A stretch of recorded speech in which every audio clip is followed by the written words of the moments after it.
Hello friends, ये video मैं उनके लिए बना रहा हूँ जिनको लॉस पे लॉस हो रहे हैं, जो कई सालों से ट्रेडिंग में हैं फिर भी वो लॉस कर रहे हैं। उन्हें ये पता नहीं चल रहा है कि उन्हें लॉस क्यों हो रहा है। और कई लोग तो ऐसे भी हैं जो पेपर ट्रेडिंग तो बढ़िया कर लेते हैं, उसमें बहुत कमा ले रहे हैं, वो पैसा डबल कर लेते हैं, बट जब रियल ट्रेडिंग में उतरते हैं तो लॉस कर लेते हैं। या कई लोग ऐसे भी हैं जो 10 दिन प्रॉफिट करते हैं बट एक ही दिन उनका लॉस इतना बड़ा हो जाता है कि वो पूरा जो कमाया हुआ पैसा वो चला जाता है। ये वीडियो स्पेशली उन्हीं लोगों के लिए है। इसके पहले कि मैं थोड़ा सा आगे बढ़ूँ, इस वीडियो में मैं 5 मिनट में जितना बता पाऊँगा उतना ट्राई करूँगा, और इसके बाद मैं एक और वीडियो बना दूँगा जिसमें पूरा डिटेल में होगा कि कैसे आप इस प्रॉब्लम से बच सकते हो। तो चलो स्टार्ट करते हैं, बट इसके पहले आप प्लीज़ लाइक और सब्सक्राइब ज़रूर कर दें। तो दोस्तों, मेन क्या रीज़न है आपको लॉस होने का? लॉस होने के दो ही रीज़न है और प्रॉफिट होने के भी दो ही रीज़न है। लॉस और प्रॉफिट जो होता है वो आपके इमोशंस पे ही बेस्ड होता है। लॉस या प्रॉफिट होता है दो इमोशंस के कारण, एक है फियर और एक है आपका जो लालच है, जो ग्रीड है। फियर यानी डर। जो भी ट्रेड में आप इंटर करते हो और जब भी इंटर करते हो, अगर आपने उस ट्रेड में तब एंट्री की है जब आपका इमोशंस फियर ऑफ मिसिंग की वजह से, यानी कि आप जब भी ट्रेड ले रहे हो और उस वक्त आपको ऐसा लग रहा है कि अगर अभी मैंने ये ट्रेड नहीं लिया तो ये निकल जाएगा, ये भाग जाएगा, मेरे हाथ से ये ट्रेड निकल जाएगा। और जब ऐसी गलती आप करते हो तो आपको हमेशा ऐसी कैंडल दिखती है या ऐसा ट्रेड दिखता है जहाँ पे आपको सारे इंडिकेटर बोल रहे हो कि आप ले लो एंट्री, ले लो एंट्री, और जब आप वो एंट्री लेते हो वहीं से मिस्टेक हो जाती है या वहीं से वो कैंडल थोड़ी सी नीचे घूम जाती है। और जब आप सोचते हो कि अब यार निकल जाऊं क्योंकि बहुत लॉस हो गया है, और वहीं से वो ट्रेड फिर उल्टा हो जाता है। दोस्तों, ये क्यों होता है? क्योंकि जब आप ट्रेड लेते हो तो जब सारे इंडिकेटर आपको जब दिखा रहे हैं तो वो लैगिंग इंडिकेटर होते हैं। ये लैगिंग से मेरा मतलब होता है वो सारी चीज़ें आपको बाद में बताती हैं कि ये ट्रेड ऊपर जाने वाला है, ऐसा नहीं बता रही होती। वो आपको ये बता रहे होते हैं कि ट्रेड अब ऊपर जा चुका है, तो आपकी जो एंट्री है ऑलरेडी गलत हो चुकी है, आपकी जो एंट्री है वो ऑलरेडी लेट हो चुकी है। तो इस वक्त क्या होता है, जो आपका स्टॉप लॉस होता है वो थोड़ा सा बड़ा बन जाता है।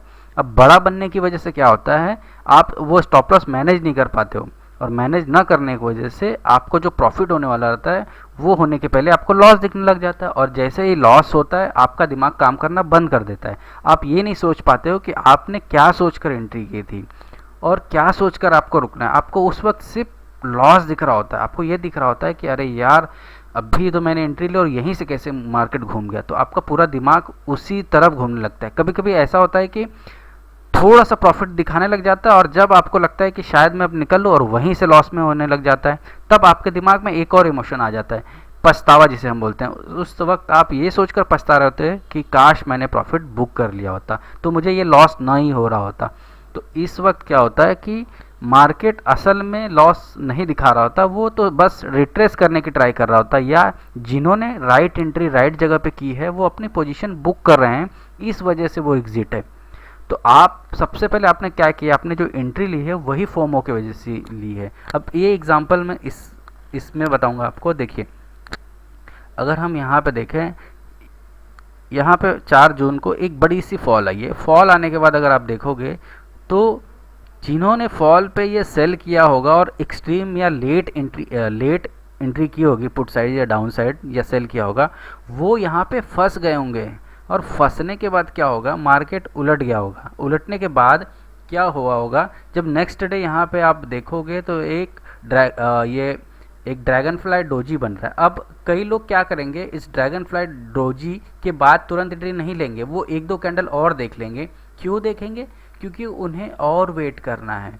तो जब वो कंफर्मेशन के लिए वेट करते हैं और यहाँ अगर एंट्री लेते हैं मान लो, तो आप अगर देखोगे तो नीचे रिस्क और रिवॉर्ड कितना बड़ा हो जाता है। आपका जो रिस्क रिवॉर्ड है वो 1:1 भी नहीं है। तो यहीं पे मिस्टेक क्या होगी, अगर ये अब यहाँ से नीचे जाता है तो हो सकता है कि यहाँ तक आके 426 के आसपास आके फिर ऊपर जाए, बट जब ये यहाँ आने लगेगा तो उनके दिमाग में फिर से वही घुस जाएगा कि अरे यार ये अब फिर से नीचे चला जाएगा। लेकिन अगर उन्होंने जब यहाँ पे अगर ये समझ लिया होता कि जब मार्केट इतना गिरा और उसके बाद अगर डोजी बनी है तो ये क्यों बनी, ये इसलिए बनी कि किसी ने तो बड़ा पैसा लगाया है इस फॉल को रोकने के लिए, और जब इतनी बड़ी फॉल को रोक ली गई है तो ज़रूर यहाँ पे कोई बेस होगा, कोई स्ट्रॉन्ग चीज़ होगी, तभी तो ये रुका है। तो अगर आपको एंट्री बनानी तो यहाँ अगर आप एंट्री बनाते हो तो देख लो ये 1:2 के आसपास ही हो रहा है आपका रिवॉर्ड, रिस्क रिवॉर्ड अगर आप देखोगे तो 1:2 के आसपास आपका रिस्क रिवॉर्ड होता है। तो इस जगह पे रिस्क लो ना, इस जगह पे अगर आप रिस्क लोगे तो यहाँ पे इस हिसाब से 55 रुपीज़ का आपको रिस्क होगा और 110 रुपये का आपको प्रॉफिट होगा। तो ये रिस्क रिवॉर्ड फेवरेबल है बजाय इसके कि आप यहाँ पे एंट्री लेते हो और एंट्री लेने के बाद आपको जैसे आप एंट्री लोगे तो रिवॉर्ड कितना मिलना है 69 रुपीज़ का और रिस्क कितना है आपका 96 रुपीज़।